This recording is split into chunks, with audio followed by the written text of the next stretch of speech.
할렐루야. 오늘도 함께 하신 주님을 찬양합니다. 오늘 같이 나눌 하나님의 말씀 예레미야서 33장 1절로 13절까지의 말씀을 통하여 일을 행하시는 여호와라는 제목으로 같이 나누기를 원합니다. 자, 예레미야가 시위대 뜰에 갇혀 있었습니다. 그러나 하나님은 그 시위대 뜰에 갇혀 있는 예레미야에게 하나님이 계획하신 유다의 회복과 그리고 새 창조라고 말할 만큼 크고 위대한 하나님의 계획을 다시 한번 알려주시는데요. 자, 오늘 본문의 말씀 한 절 한 절씩 읽으며 같이 나누기를 원합니다. 먼저 1절부터 5절까지의 말씀입니다.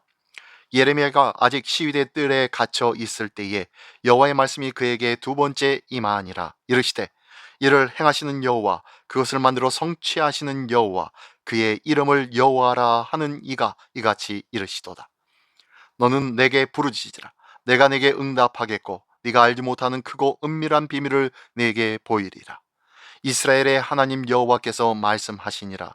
우리가 이 성읍의 가옥과 유다 왕궁을 헐어서 갈대아인의 참호와 칼을 대항하여 싸우려 하였으나 내가 나의 노여움과 분함으로 그들을 죽이고 그들의 시체로 이 성을 채우게 하였나니 이는 그들의 모든 악행으로 말미암아 나의 얼굴을 가리어 이 성을 돌아보지 아니하였음이라. 아멘. 예. 하나님께서는 이 세상을 창조하시고 그 안에서 일어나는 모든 일을 당신의 뜻대로 성취하시는 하나님이신 줄 믿습니다. 그런 하나님이 우리가 감히 상상도 못할 만큼 크고 은밀한 미래의 계획을 보여주시겠다고 말씀하시는 거예요. 우리가 부르짖으면 그 일을 알려주신다고 말씀하시네요. 기가 막힌 하나님의 말씀이죠. 우리는 하나님의 뜻을 알지 못하여서 세상의 것들을 쫓고 인생의 목적이 육신에 있는 것처럼 세상 사람들과 같이 행하고 있지는 않습니까? 그런데 하나님은 뭐라고 말씀하세요? 너는 내게 부르짖어라. 그러면은 내가 네가 알지 못했던 그 크고 은밀한 비밀을 너에게 보여줄게 라고 말씀하셨습니다. 우리가 이 땅에서 답답해하는 이유가 무엇입니까? 이 땅에서 하나님의 뜻을 알지 못해서 내 뜻과 세상의 욕망으로 마음을 기울이고 그쪽으로 향하고 있는 이유는 무엇입니까? 바로 기도하지 않았기 때문이라는 거예요. 기도할 때에 하나님께서 알려주신다고 말씀하셨는데 우리는 조급하여서 기도하기는커녕 부르짖고 하나님의 응답을 기다리기는커녕 내 눈에 보이는 대로 내 마음에 원하는 대로 행하고 있다는 것입니다. 얼마나 비참하고 창피한 일인지 모릅니다. 하나님은 우리가 꿈꾸는 것보다 더 찬란하고 아름다운 하나님의 청사진을 기도하는 자에게, 부르짖는 자에게 보여주실 줄 믿습니다. 이 귀한 은혜가 우리 모두에게 있기를 원합니다. 또한 유다가 모든 것을 총동원하여서 바벨론에 맞서 싸우더라도 하나님이 그들을 외면하시면서 참패를 면할 수 없게 하겠다고 말씀하시네요. 4절과 5절에요. 모든 생명이 태양 없이는 살 수 없습니다. 이와 마찬가지로 하나님의 자비의 얼굴을 가리시면 우리는 스스로 생명을 누릴 수 있는 존재가 아무도 없다는 것을 기억하시기 바랍니다.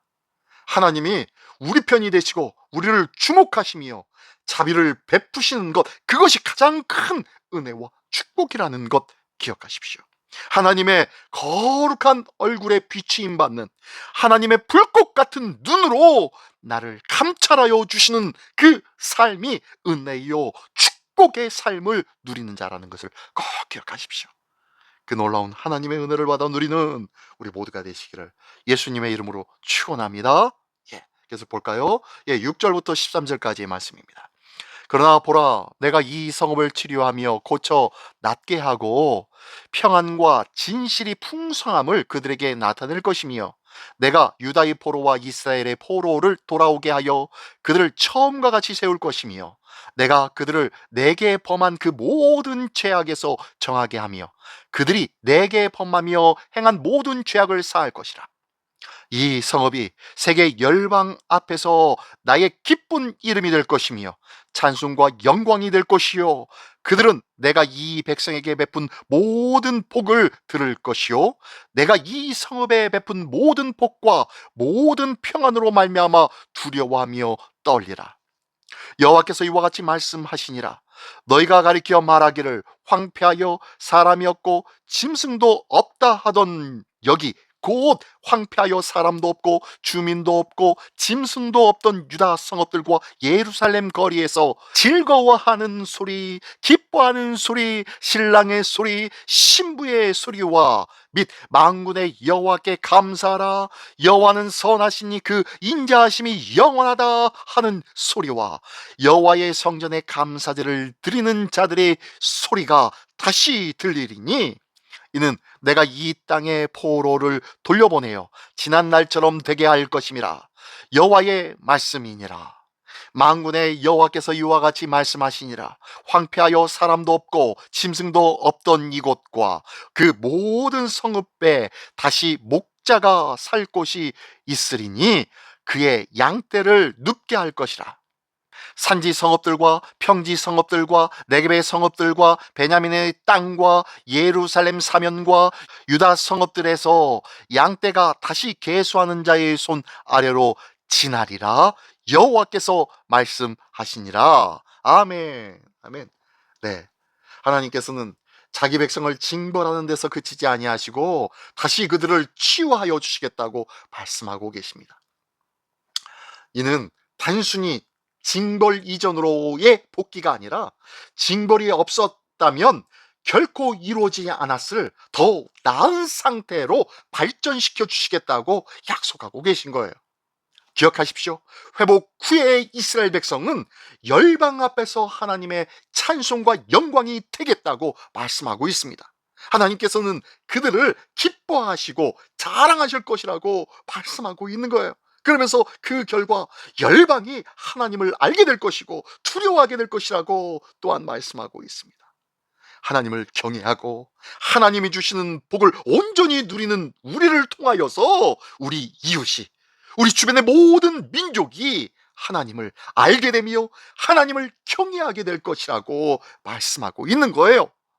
우리가 온전히 하나님 안에 있다면, 우리가 주 안에 영원히 거하고 있다면 주님께서는 끊임없이 우리의 삶을 지키시고 보호하시고 복내려 주실 것이며, 이 귀한 삶을 통하여 믿지 않던 영혼들도 우리를 통하여 예수 그리스도를, 하나님을 알게 될 것이다. 그리하여 하나님께 영광 돌리게 될 것이다. 그들도 하나님을 믿게 될 것이다 라고 말씀하시는 거예요. 그러면서 거주민이 포로로 끌려가는 바람에 이 황폐해진 땅이 다시 사람들과 가축들로 북적이고 잔치하며 즐거워하는 소리와 하나님을 예배하는 소리로 가득하게 될 것이라고 말씀합니다. 목자의 보살핌 아래 양떼가 만족스럽게 지내는 그 평화를 심어주실 것이라고 말씀하고 있는 거예요. 이것이 무엇입니까? 네, 완전한 평화, 완전한 기쁨이요, 만족이요, 안식이 있는 하나님 나라가 우리에게 약속으로 남아있다는 것 꼭 기억하십시오. 그 귀한 하나님의 나라를 회복시켜 주시겠다고 말씀하고 있는 거예요. 이 모든 것은 예수님이 오심으로 그 성취가 시작되었다는 것을 기억하십시오. 이제 우리 주님이 다시 오실 그때를 기다리며, 이제 다시 오시어 완성될 그때를 바라보며 믿으며 또한 소망하며 살아가야 되는 것, 이것이 우리 믿는 자의 삶이 아니겠습니까? 비록 현재의 이 현실의 어두움에 낙담하지 않기를 원합니다. 하나님께서 완성하여 주실 놀라운 그때, 그 미래의 그 아름다운 그의 나라를 기대하며 오늘을 뚜벅뚜벅 믿음으로 살아갈 수 있는 은혜와 믿음과 성령으로 충만한 하나님의 백성이 되시기를 예수님의 이름으로 축원합니다. 기도하겠습니다. 전능하신 주님, 감사합니다. 주님께서 이루어 주실 이 크고 은밀한 일, 그것은 완전한 평화와 안식이 있는 하나님의 나라인 줄 믿사오니 오늘도 그 귀하고 복된 하나님의 나라를 늘 삶 속에 경험하며 살아가는 자 되게 하여 주시옵시며, 또한 우리 주님 다시 오실 때에 이루어지고 완성되어질 그의 나라를 날마다 소망하며 기쁨으로 감격하며 살아가는 우리 모든 믿음의 심령 되게 하여 주시옵소서. 오늘도 이 믿음으로 오늘을 승리하는 우리 모두가 되길 원하오니 주님 도와 주시옵소서. 예수 그리스도의 이름으로 기도드리옵나이다. 아멘.